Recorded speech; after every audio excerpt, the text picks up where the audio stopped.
नमस्कार साथियों, आपका स्वागत है आपके अपने चैनल जॉयफुल लर्निंग वीडियोस में। अगर आपको ये चैनल पसंद आए तो लाइक, शेयर और सब्सक्राइब ज़रूर करें।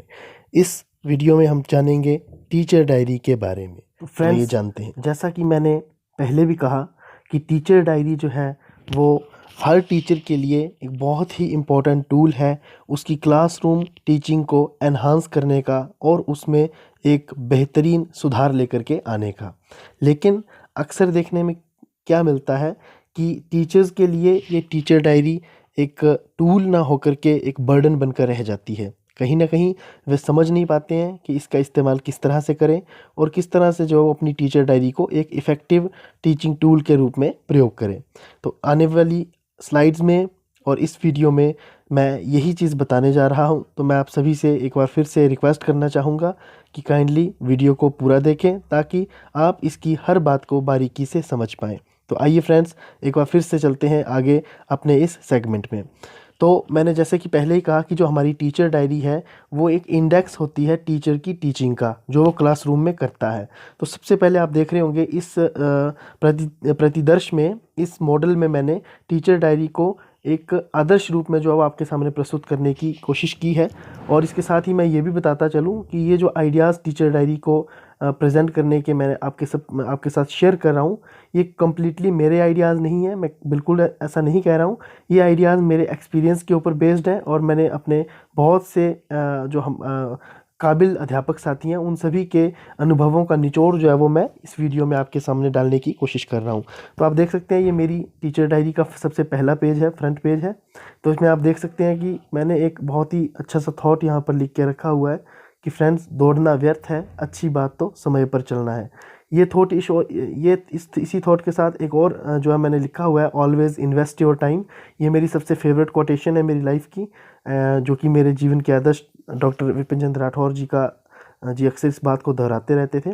तो इसी के साथ आप देख सकते हैं कि एक एक आउटलाइन, एक जिस्ट इस टीचर डायरी की जो है वो इस माइंड जो है वो मैप के द्वारा ही देखने को हमें मिल जाती है। एक आदर्श अध्यापक के गुण यहाँ पर दर्शाए गए हैं, तो ये आप पढ़ सकते हैं। इस तरह से आप भी अपनी क्रिएटिविटी के अनुसार कुछ भी जो है वो बना सकते हैं। ये जो आइडियाज़ हैं, ये आइडियाज़ एक दूसरे के साथ शेयर करने के लिए बनाए जाते हैं ताकि जो टीचिंग है वो और ज़्यादा बेहतरीन हो सके। इसके साथ ही आप ये बात बिल्कुल ध्यान में रखें, ये बहुत इंपॉर्टेंट पेज है। जो टीचर डायरी का सबसे सेकंड पेज आपका रहेगा, उसमें टीचर की कंप्लीट इन्फॉर्मेशन बिल्कुल सही सही जो है वो होनी चाहिए, सो दैट जो कोई भी आपकी टीचर डायरी को इंस्पेक्शन करने के लिए आए वो एकदम से आपकी टीचर डायरी को देख करके जान सके कि आपका पूरा का पूरा डिटेल्स क्या है। और इसके साथ ही बहुत सारी ऐसी जानकारियां रहती हैं जो कई बार हमें मुख ज़बानी याद नहीं रहती। तो वो सारी की सारी जानकारियाँ अगर एक जगह पर हमें मिल जाती हैं तो टीचर डायरी हमारे लिए एक बहुत इंपॉर्टेंट सोर्स ऑफ इंफॉर्मेशन स्वयं के लिए भी हमारे लिए बन जाता है। तो आप देख सकते हैं कि इस तरह से ये मैंने इसमें अपनी सारी की सारी इंपॉर्टेंट इन्फॉर्मेशंस डाली हुई हैं। इसके बाद आप देख सकते हैं दैनिकी का प्रारूप, यानी डायरी की जो आउटलाइन है उसको आप इस तरह से एक इंडेक्स बना सकते हैं। यहाँ मैंने क्रम संख्या रखा है, बीच में मैंने विषय वस्तु और यहाँ जो सबसे अंत में मैंने पृष्ठ संख्या को रखा है। उदाहरण स्वरूप आप देख सकते हैं मैंने सबसे पहले, ये मेरा फ्रंट पेज है तो इसको मैं यहाँ पर डाल सकता हूँ एक आदर्श अध्यापक के गुण सबसे पहले नंबर पे यहाँ, एंड देन उसके बाद मैं डाल सकता हूँ आगे उसकी पृष्ठ संख्या। तो फ्रेंड्स, रिस्पेक्टेड टीचर्स, ये मैं यहाँ पर ये बताने की कोशिश कर रहा हूँ कि किस तरह से ये जो हमारा एक इंडेक्स होगा ये पूरी की पूरी टीचर डायरी को एक पन्ने में समेट करके रख देगा। आपको अपनी टीचर डायरी की जो चीज़ देखनी होगी उसे आप यहाँ पृष्ठ संख्या को पहचान करके ही एकदम से निकाल के देख सकते हैं।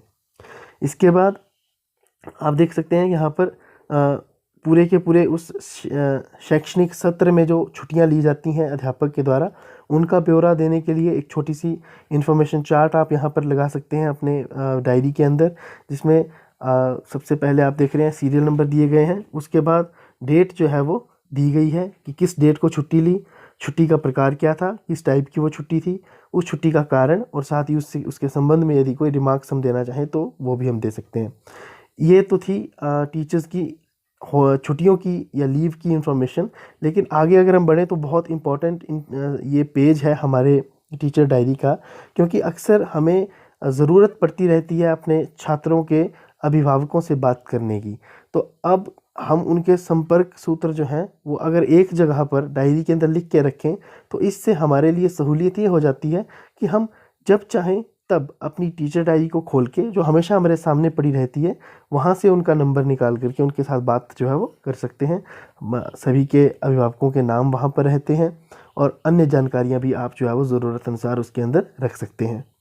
इसके बाद आगे है इसके बाद ये जो है वो हमारी मैं क्या कह सकता हूँ कि एकेडमिक्स का एक इम्पॉर्टेंट पार्ट है।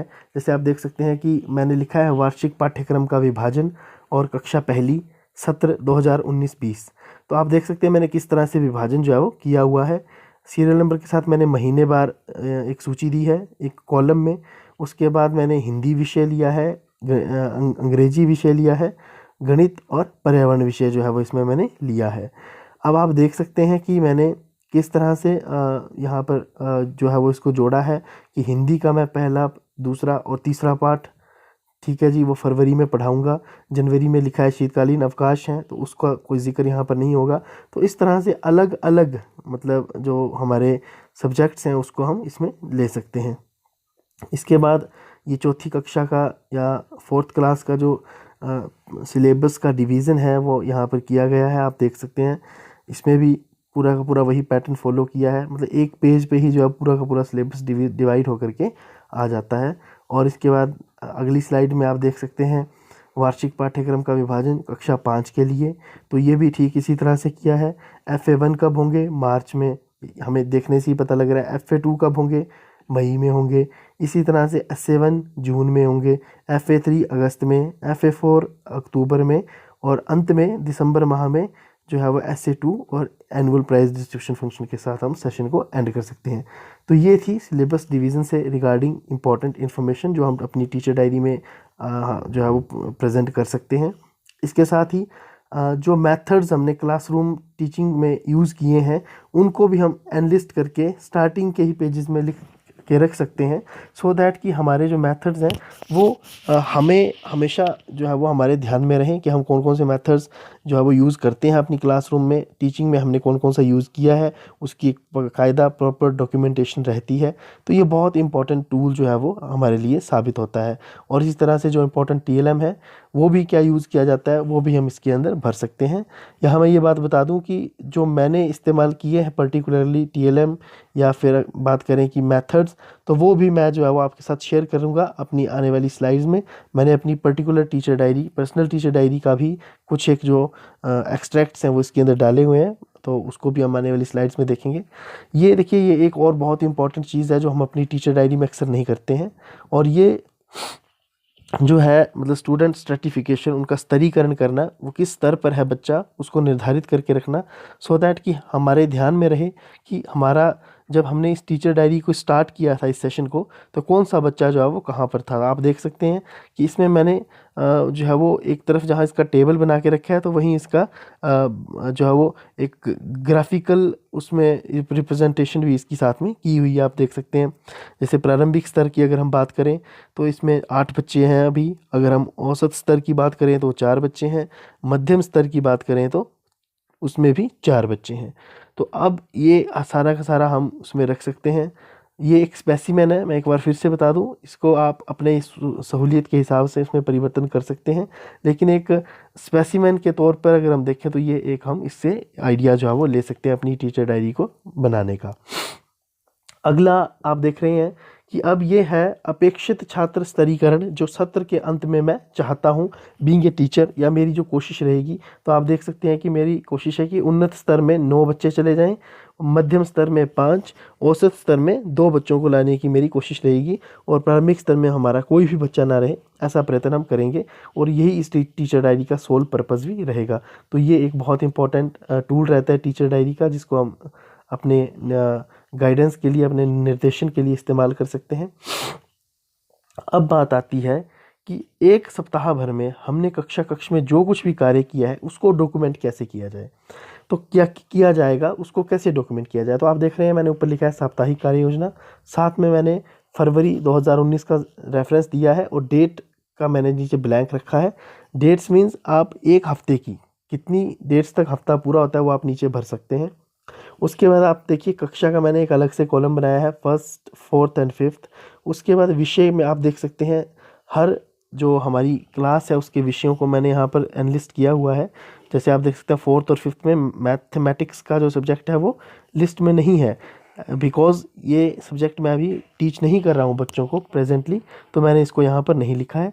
उसके बाद मैंने कक्षा में क्या कार्य किया, कक्षा में किया गया कार्य उसको मैं यहाँ पर आगे जो है वो लिख सकता हूँ। कीवर्ड्स में लिखना ज़्यादा अच्छा रहेगा, या क्या कार्य किया जाएगा, मैं अगर कहना चाहूँ तो कि अगले सप्ताह भर हम क्या कार्य करेंगे, हिंदी का, इंग्लिश का, ईवीएस का या मैथमेटिक्स का, वो सारा का सारा हम इसमें लिख सकते हैं। फिर जो एक बहुत इंपॉर्टेंट चीज़ है, टारगेटेड लर्निंग आउटकम मींस आज आप सभी जानते हैं कि हिमाचल प्रदेश में लर्निंग आउटकम्स यानी सीखने के प्रतिफल जो NCERT के द्वारा निर्धारित किए गए हैं को प्राप्त करने के लिए भरपूर जोर जो है वो आजकल विद्यालयों में दिया जा रहा है।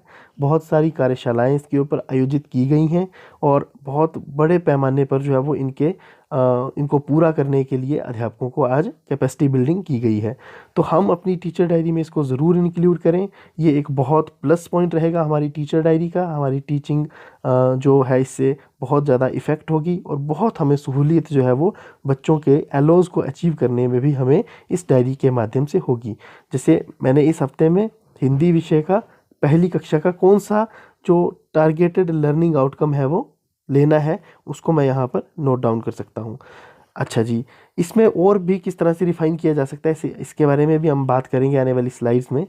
तो आगे देख सकते हैं आप गृह कार्य क्या मैंने बच्चों को दिया वो मैं यहाँ पर जो है वो लिख सकता हूँ, और अंत में stamp and signature head of the institution, ताकि हमारी डायरी का जो है वो एक प्रॉपर जो चेक है वो भी उसके ऊपर रहे। ये मैंने एक और स्पेसिमेन दिया है साप्ताहिक कार्य योजना का, तो ये जैसे मार्च महीने का है, तो इस तरह से हम आगे इसको बढ़ा सकते हैं जैसे भी बन कर के आएगा। इसके बाद देखिए सत्र की व्यक्तिगत उपलब्धियाँ। एक अध्यापक होने के नाते कौन कौन सी व्यक्तिगत उपलब्धि अध्यापक हासिल करता है, वो सारी की सारी उपलब्धियों को अध्यापक इस पेज में जो है वो यहाँ पर सूची बना करके उसको लिख सकता है। ये अपने लिए भी बढ़िया है और एक तरह से हमारी डॉक्यूमेंटेशन रहती है, हमें मालूम रहता है कि हमने क्या क्या अचीव किया है और हम कहाँ तक जो है वो अपनी एक्सपेक्टेशंस को फुलफ़िल करने में कामयाब हो पाए हैं। सत्र की सह शैक्षणिक एवं अन्य विशिष्ट उपलब्धियां, अगर बच्चों के माध्यम से अध्यापक ने कुछ किया है तो उसका जिक्र इसमें अध्यापक को करना चाहिए, सो दैट उसकी भी डॉक्यूमेंटेशन प्रॉपरली रहे। छात्र स्तरीकरण का विस्तृत विश्लेषण, मैंने यहाँ पर आपको प्रीवियस स्लाइड्स में छात्र स्तरीकरण के बारे में बताया है। इसका आप डिटेल्ड एनालिसिस, सो दैट कि आप किसी को एक्सप्लेन करने की स्थिति में भी हों कि क्या आपने किस तरह से आपने किया है सारा का सारा, वो हम इस पेज के अंतर्गत जो है वो ज़रूर लिखें ताकि हमें इसका फ़ायदा मिले। अब फ्रेंड्स हम अपनी स्लाइड्स के अंतिम जो है वो पड़ाव पे पहुंच चुके हैं। तो देखिए ये मैंने अपनी व्यक्तिगत टीचर डायरी के कुछ अंश यहाँ पर डाल रहा हूँ मैं, सो दैट हम सभी को हेल्प हो। तो NCF 2005 के अनुसार शिक्षा के जो मुख्य लक्ष्य हैं उन्हें मैंने अपनी टीचर डायरी के पहले पेज पर स्थान दिया है, सो दैट कि उनको मैं अपने एलोज़ के साथ, अपनी टीचिंग प्रोसेस के साथ जो है वो एक तरीके से उनका सामंजस्य बिठाते हुए अपनी टीचिंग को आगे बढ़ा करके ले जा सकूं। आगे आप देख सकते हैं मैंने वार्षिक पाठ्यक्रम का विभाजन जो है वो लगा के रखा है और इसको क्रेयॉन से कलर भी जो है किया हुआ है, सो दैट थोड़ा सा अट्रैक्टिव ये लगे। उसके बाद देखिए आप यहाँ देख सकते हैं मैंने हर कक्षा का कक्षावार पाठ्यक्रम विभाजन भी यहाँ पर लगाया हुआ है, सो दैट वो भी हमारे लिए हेल्पफुल हो। इसके साथ ही मैं ये भी बताना चाहूँगा कि अगर आप में से कोई भी अध्यापक साथी इस पूरी की पूरी वीडियो में जो ये फाइल यूज़ हुई है इसकी अगर वो जो है वो इसका PDF फॉर्मेट में चाहता होगा तो काइंडली वो कमेंट सेक्शन में कमेंट करें अपना व्हाट्सएप नंबर, तो मैं आपको गारंटी देता हूँ, मैं प्रॉमिस करता हूँ कि ये जो इन्फॉर्मेशन है वो आपको PDF फॉर्मेट में भी मैं डेफिनेटली आई विल शेयर, मैं आपके साथ उसको साझा करूँगा। तो ये एक और चीज़, इसकी भी पूरी की पूरी PDF जो है वो जारी की गई है हमारे डिपार्टमेंट के द्वारा। तो अगर किसी तक ये ना पहुंची हो तो वो भी हमें बता दें, हम उसको भी जो है कि पूरी की पूरी दे देंगे।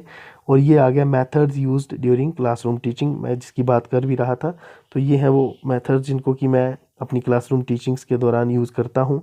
आप देख सकते हैं यहाँ पर इन सभी क्लासरूम डिस्कशन है, प्लेवे मेथड है, प्रोजेक्ट मेथड है, तो ये सारा का सारा जो है वो मैं करता हूँ यूज़। तो मैंने यहाँ पर उसको लिस्ट किया हुआ है। आप देख सकते हैं TLM used in my classroom, तो मैंने उसकी भी एक लिस्ट यहाँ पर बना के रखी है। और मैं जो बात कर रहा था कि टारगेटेड लर्निंग आउटकम को और ज़्यादा सिंपल कैसे किया जा सके, तो उसका एक सिंपल सा एग्जांपल यहाँ पर ये है। देखिए इस तरफ जो है आप देख सकते हैं क्लास है, उसके बाद सब्जेक्ट है, एंड देन आफ्टर सब्जेक्ट जो है वो उसके बाद आप देख रहे होंगे कि कोड जो है वो एक पर्टिकुलर लर्निंग आउटकम का वो भी दिया हुआ है। मतलब हम कोडिंग से भी जो है वो डिनोट कर सकते हैं कि इस पर्टिकुलर वीक में हम इस कोड के लर्निंग आउटकम को अचीव करने की कोशिश कर रहे हैं। इससे हमारा स्पेस भी बचेगा और हमारा जो काम है वो और ज़्यादा बढ़िया तरीके से हो सकेगा। ये को curricular activities and other achievements ये प्रीवियस मंथ की हैं, ये मैंने इसके अंदर डाला है। मैंने आपसे कहा था कि आप इसमें लिख सकते हैं। तो ये था टीचर डायरी के ऊपर एक छोटा सा डेमोन्स्ट्रेशन, सो दैट कि इसको हम अपनी लर्निंग को एनहांस करने में किस तरह से यूज़ कर पाएँ। इसी के साथ मैं आप सभी का एक बार पुनः हार्दिक हार्दिक धन्यवाद करता हूँ वीडियो को पूरा देखने के लिए। और अगर आपको यह प्रयास अच्छा लगा हो तो आप अन्य अध्यापक साथियों तक, अन्य अध्यापकों तक इस प्रयास को ज़रूर पहुँचाएँ ताकि उन्हें भी इसका लाभ मिल सके। इसी के साथ भविष्य में अगर आप ऐसे ही जानकारी भरे, मनोरंजन से परिपूर्ण और ज्ञान भरे वीडियोस देखना चाहते हैं, हमारे विद्यालय से संबंधित भी आप उससे जुड़ना चाहते हैं, तो आप हमारे इस YouTube चैनल को सब्सक्राइब करना बिल्कुल ना भूलें। और इसी के साथ जय हिंद अध्यापक साथियों। अगली बार फिर से मिलेंगे एक बार पुनः एक अन्य वीडियो के साथ। तब तक के लिए जय हिंद।